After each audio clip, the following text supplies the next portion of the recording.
शिवोऽहं शिवोऽहं शिवोऽहं शिवोऽहं शिवोऽहं शिवोऽहं शिवोऽहं. You need to understand that. Some of you are smiling, some of you are crying, some of you are, irritated, some of you become anger, some of you don't know the reactions are started happening as your karma, or emotional things are released from your subtle bodies.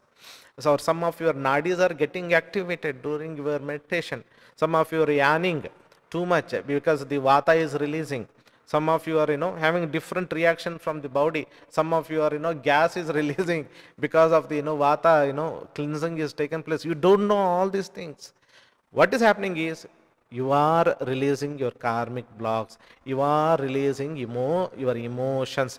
You are triggering some of your nadis. You are doing so much in your inner world.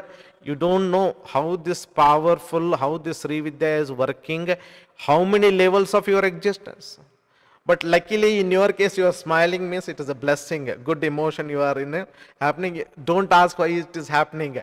Enjoy that smile, smile to Divine Mother, smile to yourself and continue your meditation. Shivoham Shivoham Shivoham Shivoham Shivoham Shivoham.